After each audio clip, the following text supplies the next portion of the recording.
यहाँ तो बस कचरा ही कचरा है। मुझे तो इस कचरे में आज कुछ भी नहीं मिल रहा है।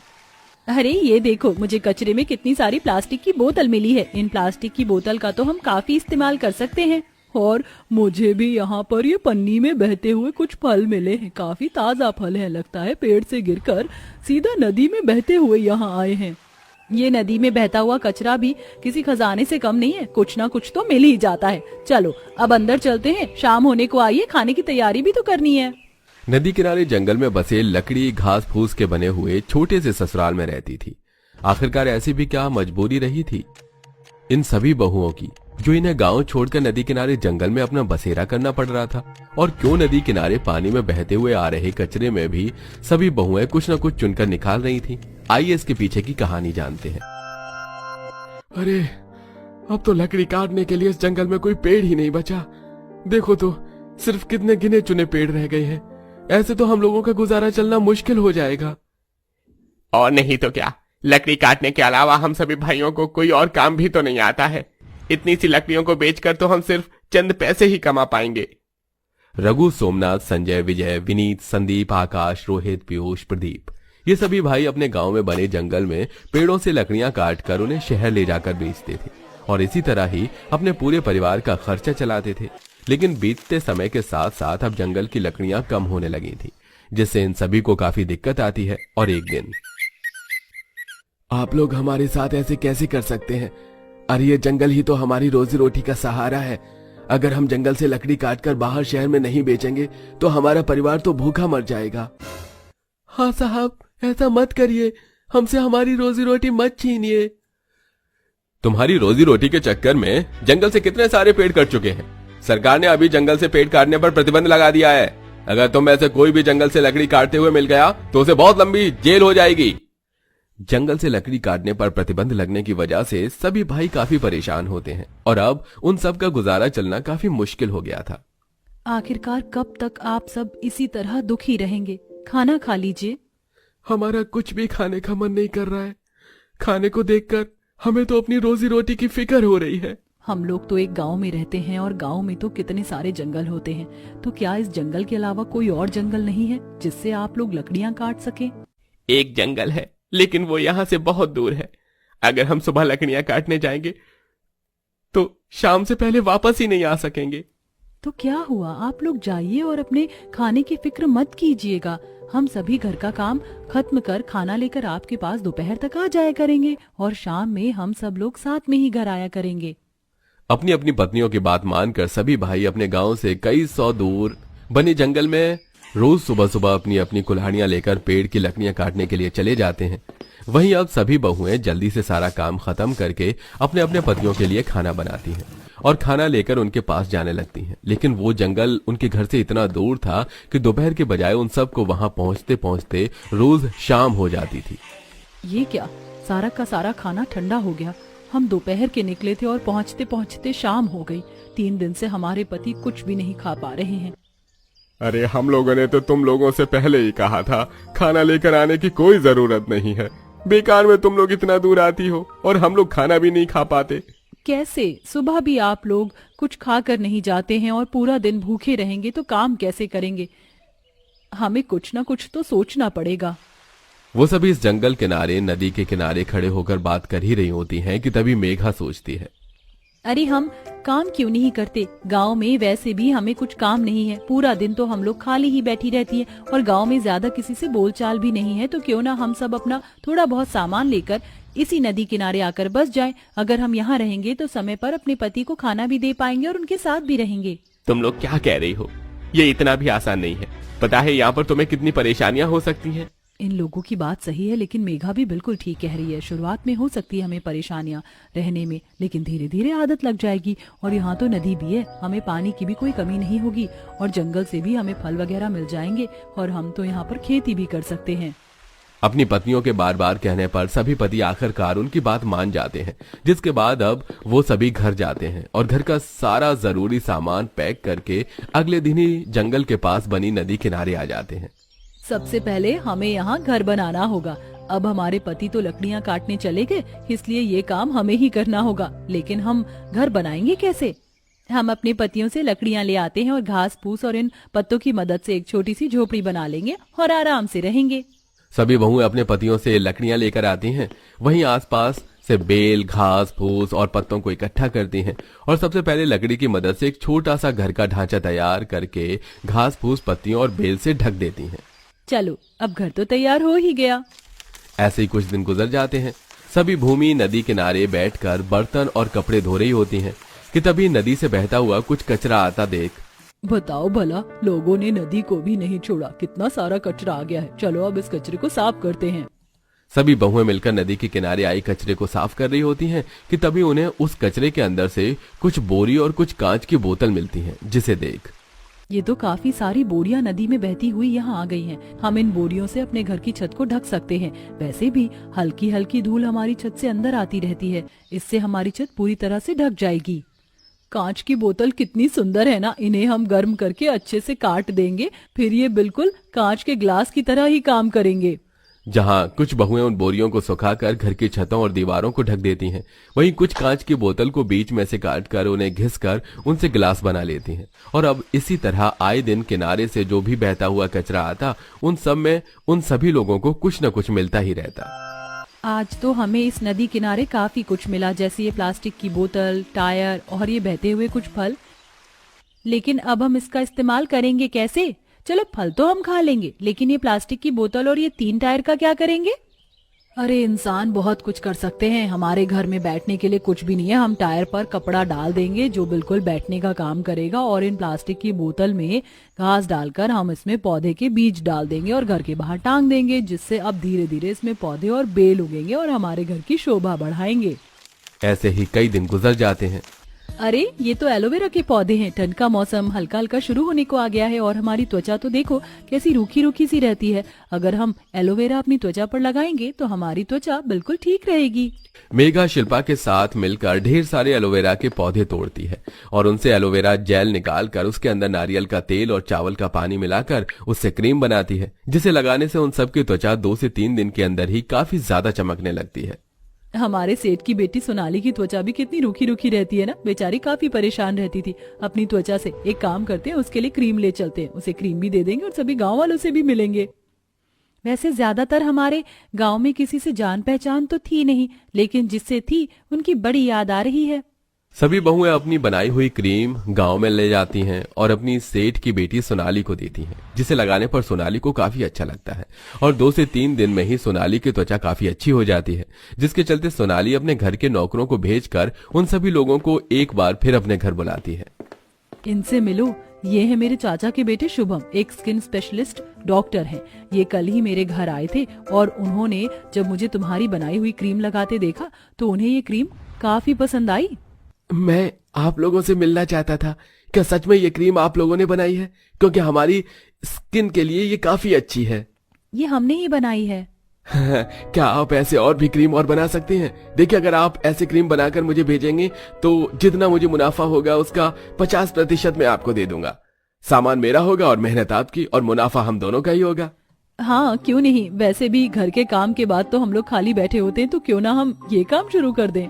5 बहुएं ढेर सारी क्रीम बनाती हैं और उन्हें शुभम को दे देती हैं, जिसके बदले उन्हें काफी सारे पैसे मिलते हैं और अब जल्द ही उन सबकी घर की हालत भी ठीक होने लगती है और अब वो उसे नदी किनारे को छोड़कर वापस गांव में आकर अपना एक नया रोजगार शुरू करते हैं और अब पूरा परिवार एक साथ हंसी खुशी रहता है। लगता है सर्दियों में इन्होंने कुछ ज्यादा ही घर के काम किए हैं। इनसे घर के थोड़े काम कम करवाया कीजिए।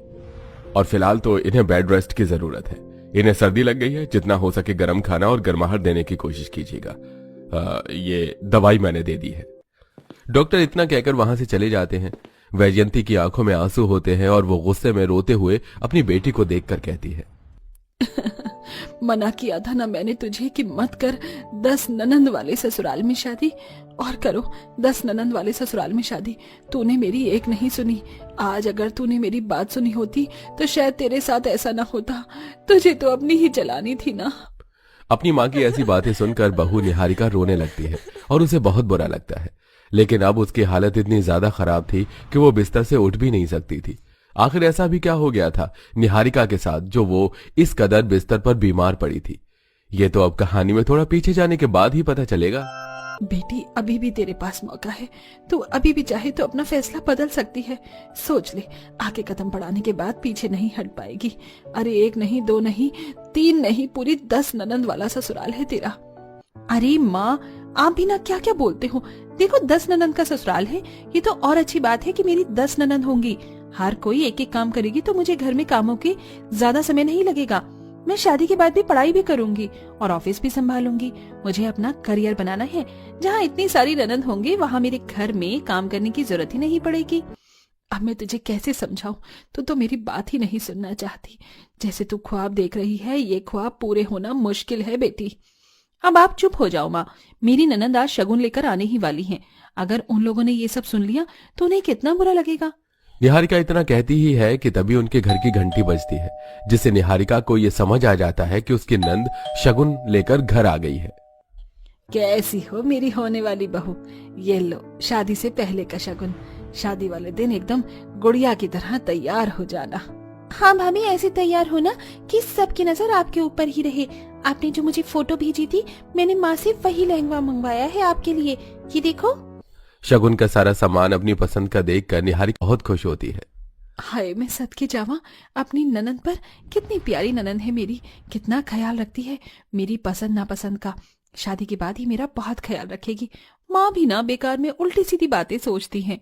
निहारिका अपने मन में यह सब सोच रही होती है, उधर उसकी नंद उसे देखकर अपने मन में सोचती है, कितनी प्यारी भाभी है हमारी और कितनी भोली भी है। शादी हो जाए बस एक बार, उसके बाद तो घर के कामों में हम सभी को छुट्टी मिल जाएगी।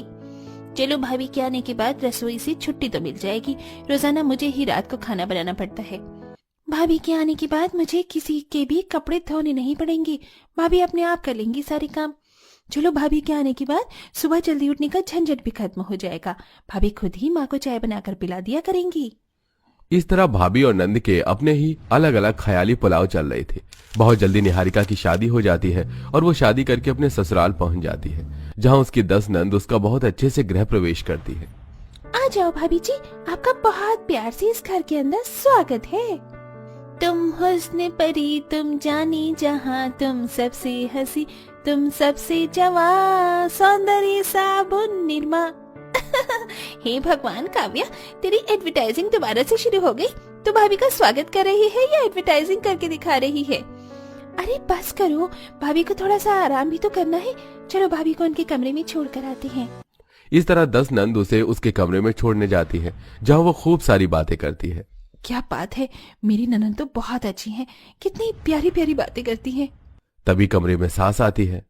अब अपनी भाभी को सोने दोगी या नहीं? वो थक गई होंगी, उसे आराम करने दो। सुजाता के इतना कहते ही 10 नंद अपने कमरों में चली जाती हैं, जिसके बाद निहारिका चैन की नींद सोती है। अगले दिन सवेरे 5 बजे पूजा निहारिका को उठाने के लिए आ जाती है। भाभी दरवाजा खोलो। अरे दरवाजा खोलो भाभी, अभी तक सो रही हो क्या?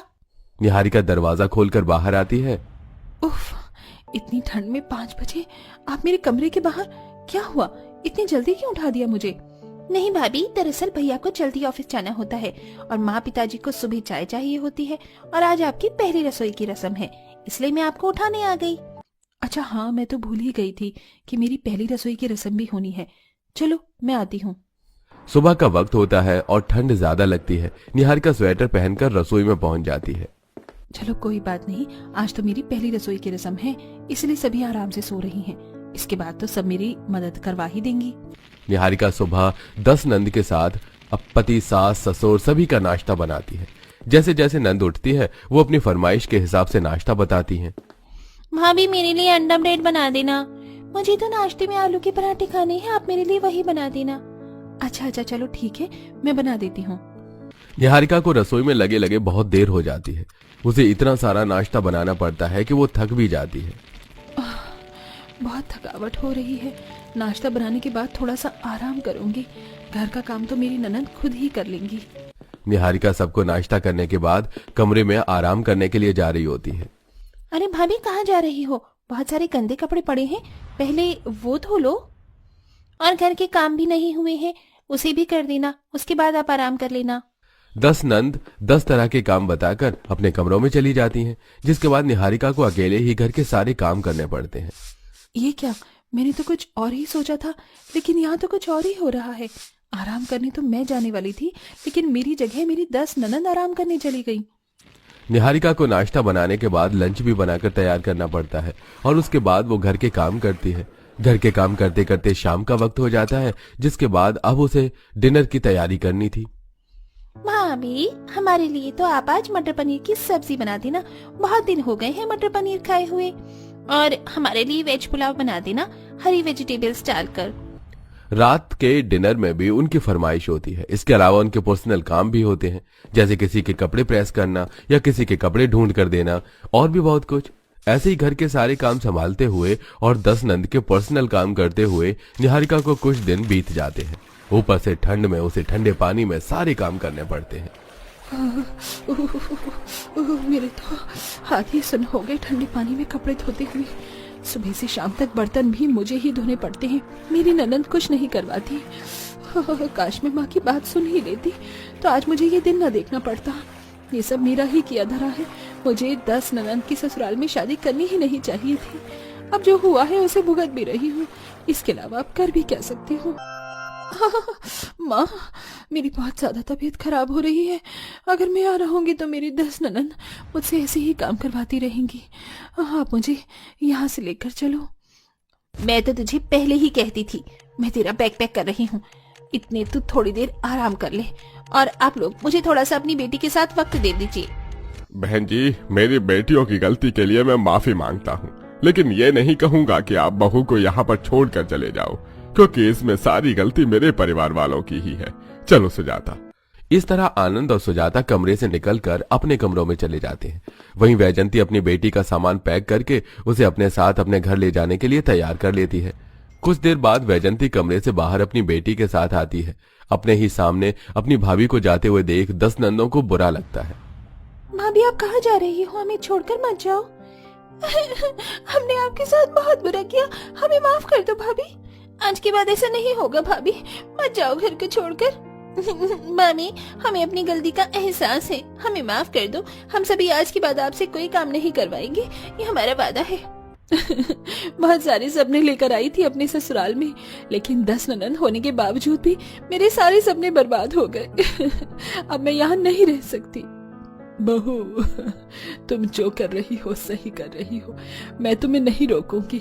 मेरी बेटियों की गलतियों के लिए यही फैसला सही होगा। सुजाता इतना बोलती है। निहारिका की 10 नंद जमीन पर बैठकर हाथ जोड़ते हुए निहारिका से माफी मांगती हैं और एक आखिरी मौका मांगती हैं। निहारिका को उनके ऊपर दया आ जाती है और वो उन्हें माफ कर देती है। अरे अरे, आप लोगों को ये सब करने की जरूरत नहीं है, चलो खड़े हो। इस तरह 10 नंद निहारिका को प्यार से उसके कमरे में ले जाती हैं और आराम करने के लिए कहती हैं। अब घर के सारे काम से लेकर अपनी भाभी की अच्छी देखभाल 10 नंद खुद कर लेती हैं। तो दोस्तों, कैसी लगी आपको हमारी 10 नंद वाली कहानी? हमें कमेंट बॉक्स में कमेंट करके जरूर बताइएगा। साथ ही आप हमें यह भी बताइए कि आपकी कितनी नंद है।